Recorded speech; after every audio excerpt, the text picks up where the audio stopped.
It happened on a sweltering afternoon in July. One moment, my niece and I were placing brand new children's books into our freshly painted little wooden library box. The next, we were staring slack-jawed as a tow truck. Yes, a tow truck. Hauled it away like contraband. The rumble of its engine shattered the midday silence of our quiet suburban street, and disbelief anchored me to the curb. I had spent weeks designing and constructing this community lending library, a small structure with a glass door and bright, cheerful paint. It stood on a sturdy post by my front yard, an invitation for neighbors to take or leave books, free of charge. The concept was simple and had grown popular all over the country, a small grassroots way of bringing people together through the love of reading. But now, my pride and joy dangled precariously from a harness on the back of a tow truck. Standing imperiously by, directing the driver with exaggerated hand motions, was none other than the newly elected enforcer of our homeowners association. We all jokingly referred to her as HOA Karen behind closed doors, though her real name was Ms. Porter. She'd appointed herself the neighborhood watchdog and moral authority, and she had zero tolerance for anything that didn't fit her narrow view of compliance. Her voice rang out like a fire alarm, crisp and condescending. "Don't scratch the paint on the truck, you hear? It's brand new." Then her laser-like gaze shifted to me. "We can't allow unapproved construction that violates neighborhood standards. It's right here in the bylaws." I clutched a copy of Where the Wild Things Are that I'd been about to place in the little library, my heart pounding in my chest. "This is a charitable lending library, Miss Porter. It's sponsored by the local public library downtown. They gave me the materials and the initial set of books. Plenty of neighborhoods have them. What are you doing?" She pursed her lips, tapping a sheaf of papers she held in one gloved hand. "You should have requested written permission from the HOA before erecting a permanent structure on your property. Since you didn't, I, as treasurer and compliance officer, am authorized to remove it." My niece, Kayla, only 10 years old, looked like she was about to cry. She adored the lending library, having helped me paint the whimsical murals on its sides: dragons, princesses, space explorers. "But it's just books," she said in a trembling voice. Miss Porter narrowed her eyes. "I've seen some of the material in there. Could be anything. People could sneak in offensive literature or hide contraband, for all we know. That's not something our family-friendly neighborhood can endorse. Now, if you don't mind, let me finish my job." She waved dismissively at the tow truck operator, who tightened the harness around the small structure as if it were a car to be impounded. I felt my teeth clench. The quiet suburban idyll was shattered. Neighbors stood by, some watching in fascinated horror, others filming on their phones. I could see the confusion and anxiety on their faces. The truck roared, jerking forward, and my poor lending library teetered at an awkward angle. Paint chips flaked under the tension of the straps. "Wait!" I lunged forward, determined to protest at least until I knew where the library was being taken. "That structure doesn't belong to you." Miss Porter held up a manicured hand. "According to the notice I placed on your door a week ago, you had 72 hours to remove it or face the HOA's enforcement procedures. You did nothing, so here we are." She arched an eyebrow. "If you continue to obstruct this legally authorized removal, I can call the authorities." I stood there speechless. A week ago, I'd seen no such notice. Could it have blown away or gotten mixed in with the junk mail? My mind whirled. Meanwhile, the truck lumbered off, carrying the library box with it. Ms. Porter gave a self-satisfied sniff. "You want it back? Then bring it up with the board after you've paid the fine. Until then, this illegal eyesore is gone." And just like that, my lovingly crafted community library was snatched away. Stay tuned, because this showdown was only the beginning. My name is April Robinson, 32 years old, a freelance web designer, lover of books, and staunch believer in the power of small acts of kindness to foster community. My parents had lived in Maple Valley Estates for decades, and I'd moved into their old house after they downsized to a condo near the beach. The block was usually quiet and neighborly, but when Ms. Porter joined the HOA board last year, everything changed. She loved citing community standards for the most trivial reasons.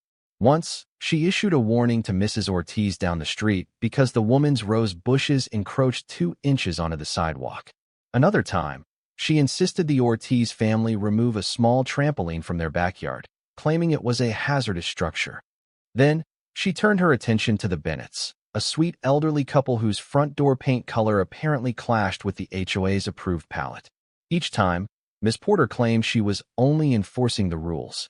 But confiscating my little lending library felt like she was crossing a line, an aggressive overreach that impacted everyone. The very next morning after the library was taken, I rushed to the HOA's official office, a cramped room in our community center near the park. A bored-looking receptionist with thick glasses glanced up from behind a tall counter. "Good morning, can I help you?" she asked politely. "Yes, I'm April Robinson. My community lending library was removed yesterday by Ms. Porter. I need to speak with someone about getting it returned." The receptionist sighed. "You'll need to file a formal request with the compliance department." She slid a thick stack of forms across the counter. "Also, you likely owe a violation fine. Not sure how much. It's determined by the board." I stared in disbelief at the paperwork. But I didn't even receive proper notice. And the structure was fully supported by the city's public library.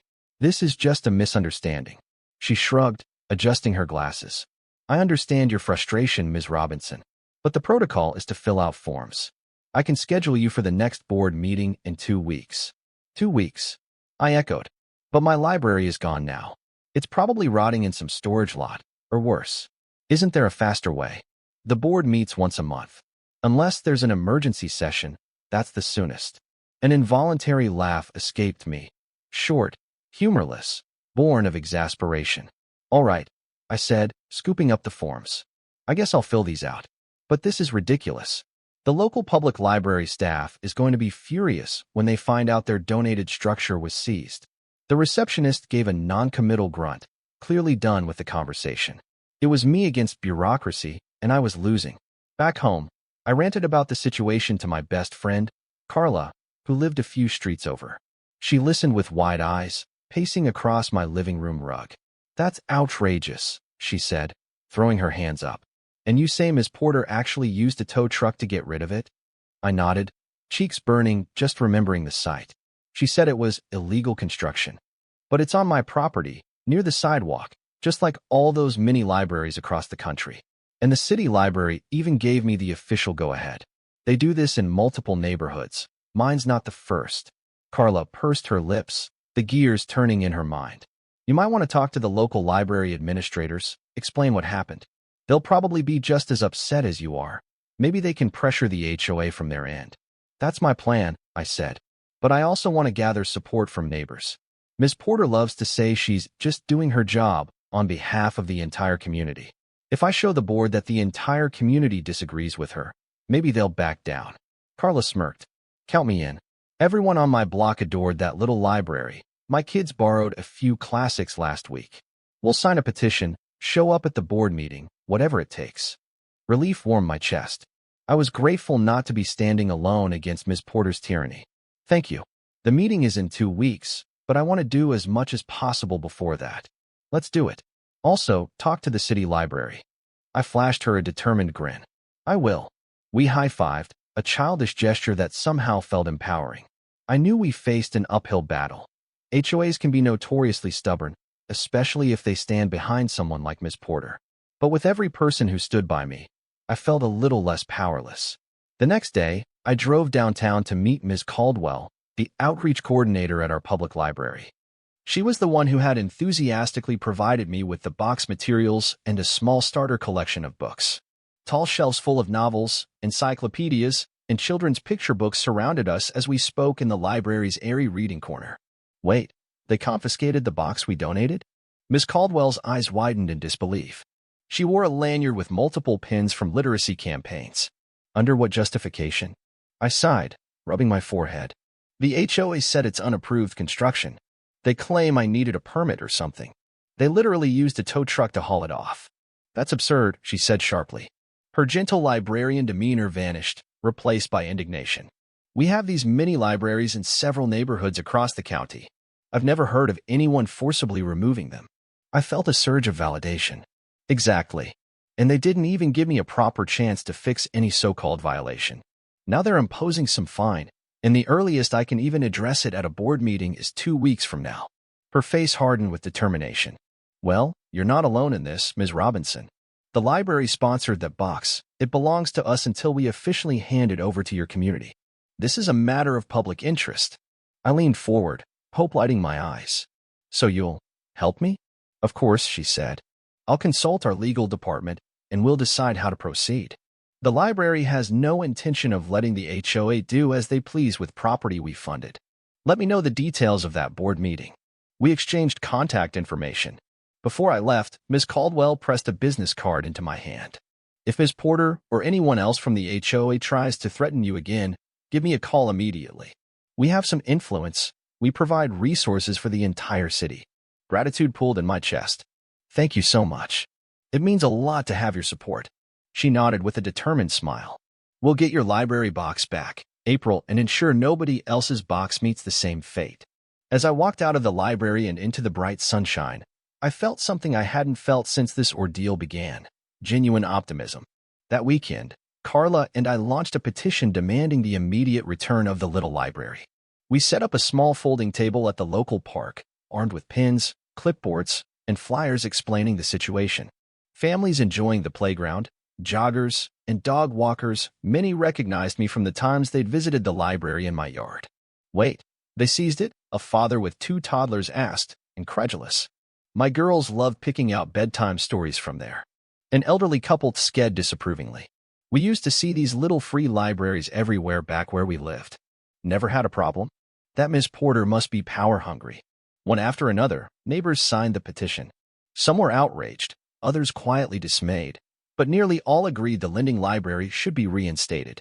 In just a few hours, we collected more than 100 signatures. By the next day, we had double that number.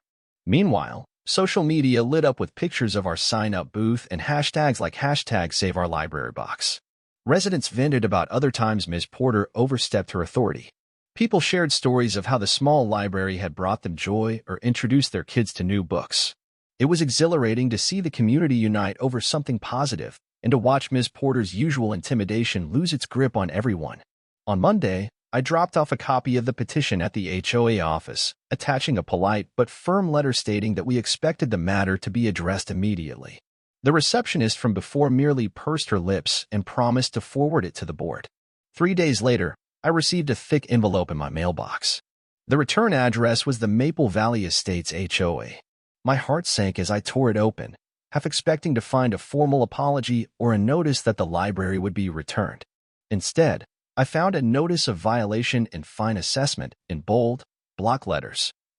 Unauthorized structure, a penalty of $500 for failing to obtain approval before installing the lending library.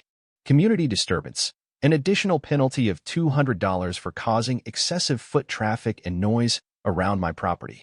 Continued noncompliance, a threat of $50 per day if the library remained unresolved. Unresolved? They'd taken it away. How could I possibly remedy a non-existent structure? My stomach churned. Ms. Porter and her cronies on the board were doubling down, trying to intimidate me into submission. Anger flared, but so did determination. I called Carla, nearly shaking with outrage. This is unreal, I fumed into the phone. They're fining me for something that's not even there anymore and calling it a disturbance? Carla's voice trembled with shared outrage. They must be feeling cornered by the petition. Don't pay those fines, April. This is obviously retaliatory. I nodded, swallowing the knot in my throat. No way am I paying. But I can't ignore it, either. If these fines pile up, they might try to put a lien on my house. That's ridiculous, Carla exclaimed. I'll come over and we'll figure out a strategy. Later that afternoon, I drove downtown to meet Ms. Caldwell again, this time in the small conference room of the public library's administrative office. She'd invited me to discuss the fines and the next steps with the library's legal counsel. A serious-faced attorney named Mr. Goldman greeted me with a handshake. Ms. Robinson, he began, scanning the HOA letter. We've seen tactics like this before, an overzealous association twisting rules to assert control. Now, we can't force the HOA to comply with city or state laws directly, but we can file an injunction or a formal complaint if we can prove they're misapplying their bylaws. Ms. Caldwell added, our stance is that the library box was effectively city property until fully transferred to you, so the HOA had no right to seize it. I exhaled slowly, relief seeping in that I wasn't alone in facing this. So there's a path forward legally? Mr. Goldman nodded. Yes, though it might be slow. We can draft a cease and desist letter demanding they return the structure, assuming it's still in their possession. and drop the fines. If they refuse, we can escalate. As for the petition you've gathered, it might apply moral pressure, but legally we need something more concrete. I placed a folder of documents on the table. Here's everything. Proof of the library's sponsorship, the emails from Ms. Caldwell acknowledging the program, and some relevant city ordinances about community improvement projects. Mr. Goldman flipped through them, nodding. This is good. We'll attach these to her letter. And with Ms. Caldwell's backing, we'll emphasize that the public library has a vested interest in retrieving the box or ensuring its immediate return to service. I felt the weight lift from my shoulders. That's great. So, what's next? Ms. Caldwell shot me a reassuring smile. We'll finalize the letter and send it to the HOA board by tomorrow. Give them a deadline to respond. Meanwhile, keep doing what you're doing, gathering community support. The board meeting is in a few days, correct? Yes, just under a week, I replied. We'll see you there, she said firmly. And we'll bring a few library supporters too, if that's all right. That would be amazing, I breathed, gratitude blooming in my chest. Thank you. Walking out of that conference room, I felt a renewed sense of purpose. Ms. Porter might have power within our little neighborhood, but the public library and a determined attorney could match her blow for blow. Perhaps, I thought with cautious optimism, justice would prevail. However, Ms. Porter was not one to cower before external pressure. 2 days after my meeting with the library's legal team, as I was sorting through mail in my kitchen, I noticed the distinct mechanical hum of a drone outside my window. I peered through the glass to see a small drone hovering over my front yard, camera pointed straight at my house. Confused and more than a little annoyed, I stepped outside onto the porch, shading my eyes from the late afternoon sun. The drone buzzed higher, almost taunting. From the corner of my eye, I spotted a woman standing on the sidewalk, remote control in hand. My blood boiled when I realized it was Ms. Porter. Mind explaining why you're spying on me with that thing? I called out, attempting not to let my anger show too blatantly. She lowered the remote slightly, offering me a razor-thin smile. Just documenting the condition of your property, Ms. Robinson. It's within my rights to ensure no new illegal structures have popped up. You know, for the HOA records. I fought the urge to march right up to her. That's an invasion of privacy. We have laws about filming people on their own property without permission. She gave a hollow laugh. If it's visible from a public space, it's fair game. You'd know that if you read the guidelines carefully. After all, don't you want to stay in compliance? My cheeks flushed with indignation. This wasn't about compliance. It was harassment. You took my library. You slapped me with ridiculous fines. And now you're snooping around with a drone? Don't you have anything better to do? She tilted her head in mock concern. I take my duties as HOA treasurer very seriously, Ms. Robinson. I'm simply ensuring that the community remains in top shape. Besides, I suspect you're up to something with that petition and your library friends. My heart hammered. She knew I was rallying support. Perhaps that's exactly why she was escalating her tactics. You're out of control, I hissed. Your so-called duties don't give you free rein to violate my privacy. She shrugged, powering the drone closer to my porch as if to make a point. We'll see what the board says at the meeting. Until then, I'll continue monitoring for any further infractions. Unable to contain my disgust, I spun on my heel and stormed back inside, letting the screen door slam behind me. My hands shook as I locked the door. This was the new normal. Ms. Porter patrolling the neighborhood with her drone, sniffing out violations, terrorizing people who dared to question her. I sank onto my couch, adrenaline coursing through me. If there was any doubt before, it was gone now. This fight was bigger than a single little library. It was a clash over personal freedoms, the spirit of community, and the rights of neighbors to thrive without intimidation. And the upcoming board meeting would be the crucible where it all came to a head. At last, the day of the HOA board meeting arrived. The Maple Valley Estates Community Center buzzed with more energy than I'd ever seen. Rows of folding chairs filled quickly with residents, some of whom rarely attended meetings. The reason for the crowd was clear: a showdown between Ms. Porter and the outraged neighbors demanding the return of the lending library. Up on the small stage sat the 5 board members behind a long table, including Ms. Porter at the far right. She wore her usual air of self-importance, arms crossed over a crisp white blazer. The HOA president, Mr. Caldwell, no relation to Ms. Caldwell at the library, cleared his throat into the microphone. Good evening, everyone, he began. We have a full agenda tonight. Let's keep our comments respectful and concise. After a few routine matters, budget updates, landscaping plans, the meeting reached the highly anticipated topic, unauthorized structure, lending library on Birchwood Lane. Mr. Caldwell glanced at a stack of documents. We have a complaint filed by Ms. Porter regarding Ms. April Robinson's lending library, which was removed by the HOA. We also have a petition and various letters opposing that removal. Ms. Robinson, you have the floor. I stood, the flutter of nerves in my belly tempered by the sight of so many supportive faces. Clearing my throat, I projected my voice. Thank you, Mr. Caldwell. First, I want to clarify that this library box was donated by our city's public library. It was intended to promote literacy, build community, and serve as a free book exchange. It did not violate any city codes. I'm aware that the HOA has certain guidelines regarding structures, but at no point did I receive a proper warning. The first I heard was when Ms. Porter showed up with a tow truck. A ripple of murmurs spread through the audience. Ms. Porter's expression remained stony. I continued, the library and I have petitioned for its return. We've collected over 300 signatures from residents who want the little library reinstated. Furthermore, the fines I've received, over $700 so far, are unwarranted. The library isn't even on my property anymore. The accusation of excessive foot traffic is baseless. Before I could say more, Ms. Porter leaned into her microphone. If I may interject, Mr. Caldwell. He nodded. Go ahead. Ms. Porter aimed a scathing look in my direction. Ms. Robinson, you claim ignorance, but the bylaws clearly state that any permanent structure near the property line requires pre-approval. You did not submit any paperwork. Meanwhile, the library box was causing people to loiter, creating an unsightly gathering spot. I've had multiple complaints. A few scoffs erupted from the crowd. One man in the audience muttered, "We never complained." Another added, "She's lying." Ms. Porter stiffened, scanning the crowd. "I have documentation," she insisted, flipping through some papers. "And as for the city library, this is private property overseen by the HOA, not a public park. Their sponsorship is irrelevant if it violates our rules." I gripped the back of a chair to steady myself. How does it violate rules to share books for free? And where is the library box now? She pursed her lips. It's in the HOA storage facility. The board can decide if we dispose of it. An incredulous hush fell. Then Mr. Caldwell tapped the microphone to restore order.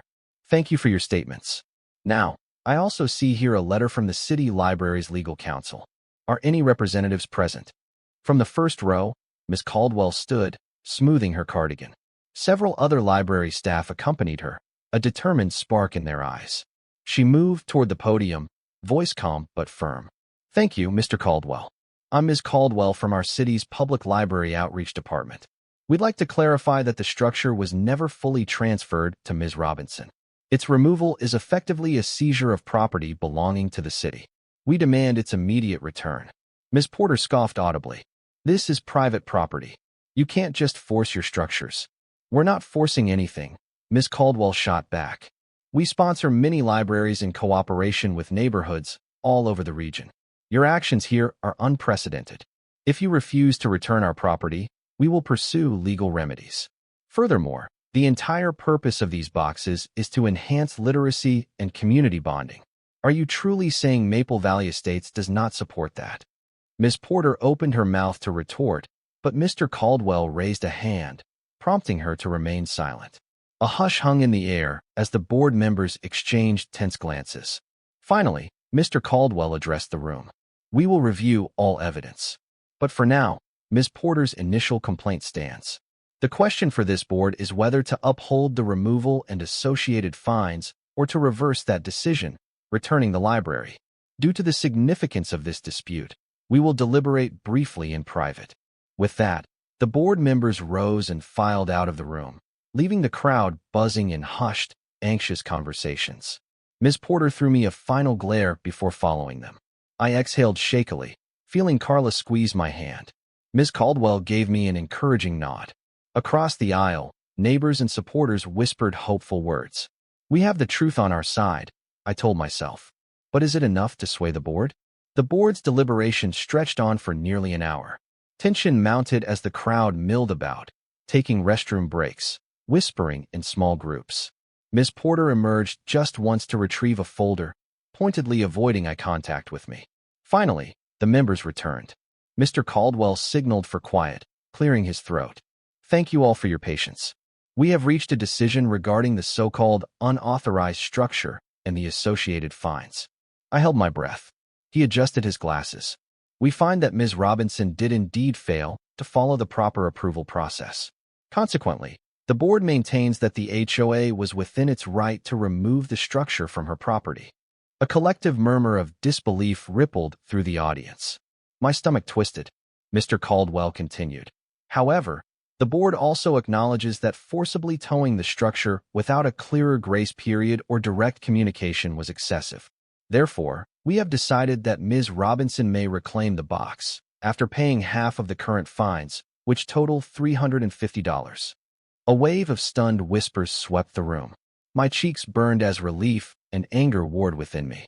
They wanted me to pay $350 just to get back the library box that was never even fully mine? Mr. Caldwell pressed on, reading from a prepared statement. We encourage Ms. Robinson to reapply for official permission if she wishes to reinstall the library in compliance with the rules.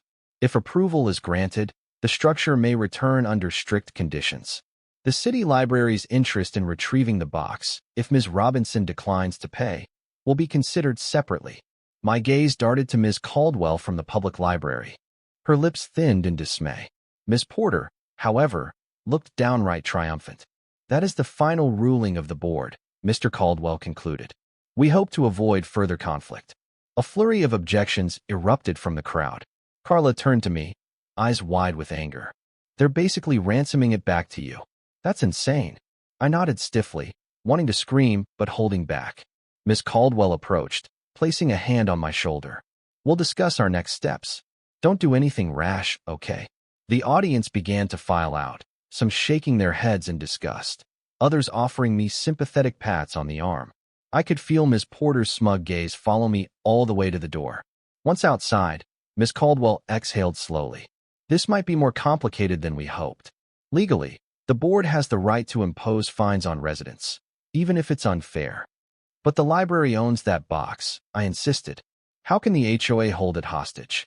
Ms. Caldwell shook her head, frustration evident. We'll need to consult with our attorney again. They might be pushing you into paying to avoid further drama, banking on you wanting a quick resolution. Carla's voice cut through, low and furious. We're not giving them a cent. This is an outrage. I swallowed hard, tears pricking my eyes. A swirl of disappointment, anger, and helplessness churned in my chest. My neighbors were rallying behind me, but the HOA board, backed by Ms. Porter, had the upper hand. For now, the days following the board's decision were fraught with tension. The HOA insisted the fines were now official, demanding payment or threatening further penalties. Meanwhile, Ms. Porter seemed to revel in her partial victory, sending out a neighborhood-wide email proclaiming that order had been maintained and warning others about unauthorized changes. Under normal circumstances, I might have considered paying the $350 to retrieve the box and then reapply for permission. But something about that arrangement felt deeply wrong, like paying a ransom to the very person who stole my property in the first place. The city library's legal team filed a formal complaint, insisting the structure belonged to them. But the HOA's attorney responded with legalese, suggesting that once the box was placed on private property without an explicit city permit, it fell under the purview of the HOA. The matter teetered on a frustrating legal tightrope. Adding fuel to the fire, Ms. Porter began circulating rumors that the books within the library contained inappropriate content and that the city library was indoctrinating children. Most neighbors dismissed her claims as ridiculous. Still, the whisper campaign sowed enough doubt that a handful of more conservative residents began to wonder if, maybe, Miss Porter had a point. One afternoon, Kayla, my niece, returned from school, tearful. Some classmates teased her, saying her aunt was in trouble with the neighborhood for pushing weird books on kids. Outraged, I tried my best to comfort her, but it only reaffirmed how Ms. Porter's smear tactics were seeping into daily life. Carla and I doubled our efforts to gather community support, posting flyers, holding small gatherings in the park to discuss the importance of literacy. We even set up a temporary, pop-up, lending library on a neighbor's private porch, far from the street, just to keep books in circulation. But Ms. Porter filed a complaint against that too, claiming it was unauthorized commerce, though no money ever exchanged hands. Everything felt like an endless cycle of intimidation. I was exhausted, but a fire deep inside kept me going. The lines had been drawn. This was about more than a simple library box. It was about resisting the tyranny of a self-appointed dictator who used the HOA's rules to crush anything she disliked. Just when the situation seemed most dire, an unexpected ally emerged. Mr. Ellis, an older man in his 70s, had lived in Maple Valley Estates longer than anyone else. He'd mostly kept a low profile since Ms. Porter took her seat on the board, but one evening, he called me out of the blue. "Ms. Robinson?" His voice crackled through the phone. "I'd like to discuss the old building plans and HOA charter from decades ago. Could you come by?" Curious, I agreed. That very afternoon, I drove to Mr. Ellis's tidy ranch-style home. Inside, he offered me iced tea and pointed me to a stack of dusty binders on his dining table. "I was on the original planning committee when Maple Valley Estates was built," he explained. "These are archived documents. Some might be relevant to your situation." Eagerly, I flipped through the pages. There were old neighborhood layouts, lists of guidelines from the 1970s, statements from the developer. Sure enough, nestled among them was a clause about public benefit structures that could exist within the community under certain conditions, specifically mentioning cultural exchange stands, mini galleries, and reading boxes. My heart leapt. I've never seen this in the current HOA rules. Mr. Ellis nodded gravely. Many of the older guidelines got rewritten over the years. People forgot about these exceptions. But the original charter states that non-commercial, non-obstructive, communal offerings are permissible as long as they don't impede public walkways. That's exactly what your library was. I stared at the paper, which bore official stamps and signatures from the era. It seemed Ms. Porter might have been ignoring or suppressing older, still valid bylaws that supported my cause. "Thank you for showing me this, Mr. Ellis," I said, mixing with relief. This could change everything. He placed a hand on my shoulder, gentle but resolute. "I've watched Ms. Porter tear down the sense of community we built here over decades. I can't keep quiet any longer." Filled with renewed hope, I made copies of the documents.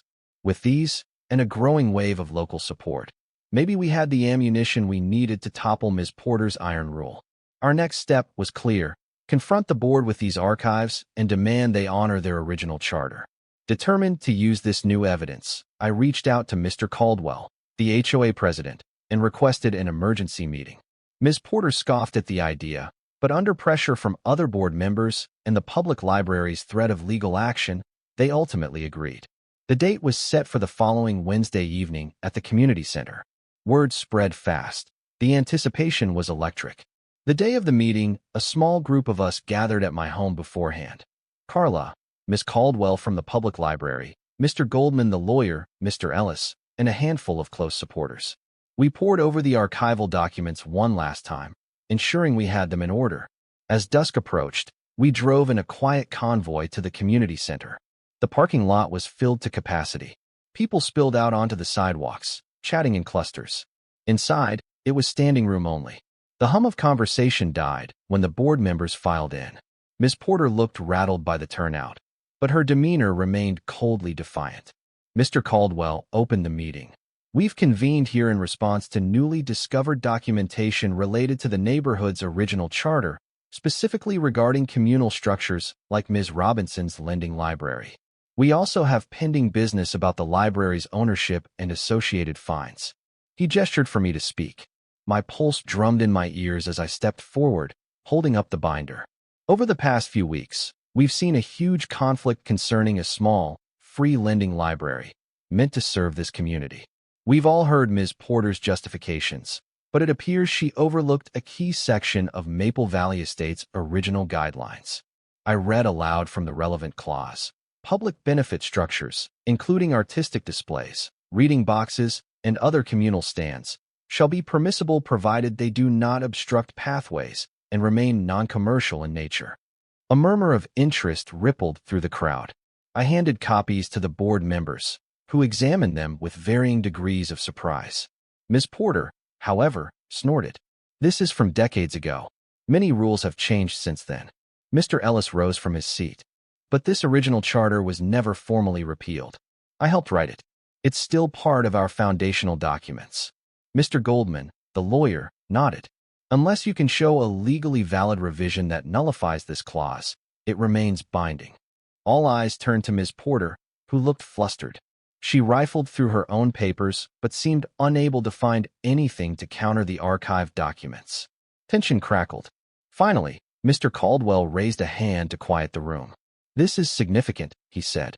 "It suggests Ms. Robinson's library might, in fact, have been permissible, provided it met size and safety requirements. We need to address the matter of the seized property as well." The hush was palpable as Ms. Porter stood, her nostrils flaring. Regardless of these outdated papers, Ms. Robinson still broke procedure. She did not submit an official request. We can't allow everyone to do as they please based on old charters. That would be chaos. Mr. Caldwell frowned. We need to reconcile the old rules with the new. But I'm inclined to say that if Ms. Robinson's library aligns with the spirit of this original clause, we might have erred in removing it so hastily. A roar of approval from the audience made Ms. Porter go pale. She scowled, leaning into her microphone. "I am the treasurer and compliance officer here, and I will not be undermined by." But before she could finish, the double doors burst open at the back of the room. A uniformed police officer stepped inside, scanning the crowd. My heart jumped, dread twisting my stomach. "What now?" Spotting Ms. Porter, the officer approached the stage. "Ma'am, are you Ms. Porter?" She looked perplexed. "Yes, I am. What is this about?" The officer cleared his throat. "We received a report from a neighbor about potential unauthorized surveillance activity, namely, the use of a drone to film residents without their permission. We're here to ask you a few questions." A stunned silence gripped the room. Ms. Porter's face went white, her mouth dropping open. Whispers rippled across the audience. Some folks remembered the rumor about her drone. Others craned their necks for a better view. "This is preposterous," Ms. Porter spat, regaining a shred of composure. "I was well within my rights. I have nothing to hide." The officer nodded curtly. "Then you won't mind answering questions. We'll step outside." Ms. Porter shot a desperate glance at the board members, but none seemed eager to intercede. Finally, she huffed, gathering her papers. "Fine," she snapped, stepping down from the stage. All eyes followed them as they exited. While Ms. Porter's confrontation with the police might not have been directly related to the library conflict, the moment carried an electric sense of poetic justice.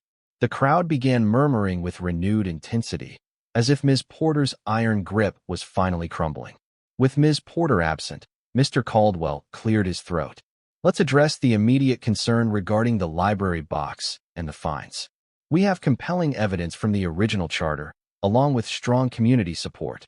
Therefore, I propose that the HOA board votes on whether to return the library and nullify all fines." A rousing cheer erupted from the audience. One by one, the board members cast their votes. The final tally was 4 in favor, 0 against. Ms. Porter's seat remained empty. Relief and triumph swelled inside me. My neighbors clapped and patted me on the back. Ms. Caldwell from the public library was beaming. Carla grabbed my hands, eyes shining with excitement.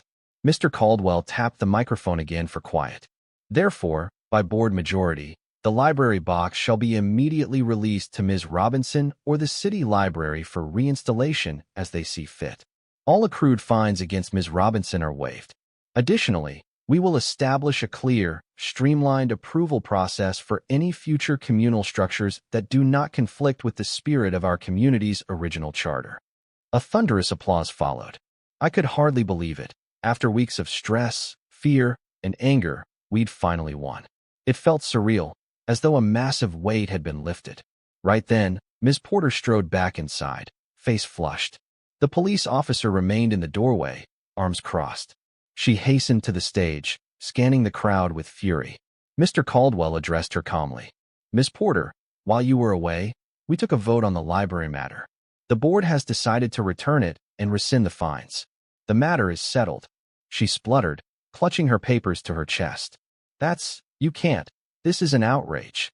I won't stand for this usurpation of my authority." Her shrill voice carried little weight now. The crowd stared, unamused, unsympathetic. Mr. Caldwell maintained a composed demeanor. "I'm sorry, Ms. Porter, but the board has spoken. As for your other concerns, You may address them privately with the police." She shot a venomous glare at me. "This isn't over," she hissed. But it felt like a hollow threat. The tides had definitively turned against her. Within a week, the HOA delivered my lending library box to my driveway. A few corners were scuffed from the towing incident, and some of the paint had chipped, but it was mostly intact. I spent an entire afternoon with Kayla, touching up the paint and resorting the donated books. We added fresh spines from the city library and even a new shelf for children's picture books. Neighbors gathered cheerfully as we mounted it on a new post, this time a few feet further from the sidewalk to comply with the newly clarified guidelines. Carla snapped photos and posted them online, celebrating our small but significant victory. A local news crew even came by to film a short segment, highlighting how the community stood together against HOA overreach. On the day we officially reopened the library box, Miss Porter's car drove by slowly, but she didn't stop. The dark tint of her windows hid her expression. Rumor had it she faced scrutiny from the board for her drone surveillance and questionable conduct. Some even whispered that a petition to remove her from her position was circulating. I didn't wish her ill, though I couldn't deny feeling relieved that her reign of intimidation was waning. Maple Valley Estates, once tense under her watch, now felt friendlier and more united. Parents brought their kids to browse the library. Retirees donated old novels. Even local teachers contributed lesson books. It was exactly what I'd envisioned from the start, a safe, welcoming spot for neighbors to share the joy of reading. Late one afternoon, I found Mr. Ellis admiring the newly reinstalled structure, a nostalgic smile creasing his face. "Reminds me of the old days," he said quietly. "We built this neighborhood with the idea that people could connect, help each other. Glad to see it's not lost." I nodded, warmth flooding my chest. "Thank you for everything. Without those old documents, I wouldn't have stood a chance." He chuckled softly. "Just happy to see Maple Valley Estates become the place it was meant to be." As the sun dipped low, casting orange and pink hues across the sky, I lingered by the lending library, breathing in the sweet scent of summer. A family approached, the mother leading two little ones by the hand. They opened the glass door, each child picking a book with wide-eyed excitement. Their delighted giggles felt like a balm over the scars left by Ms. Porter's attacks. This was my closure, a victory not just for me, but for every neighbor who believed in community, kindness, and shared knowledge. The threat of Ms. Porter's retribution no longer haunted me. I'd faced her intimidation and emerged stronger, thanks to the resilience of friends and neighbors united in a common cause. No matter how vehemently some try to enforce arbitrary rules, there's always room for kindness. And, in the end, that's the real story of Maple Valley Estates. One small library box, seized by an overzealous HOA officer, had sparked a movement that reaffirmed the true spirit of our neighborhood. And for that, I was profoundly grateful.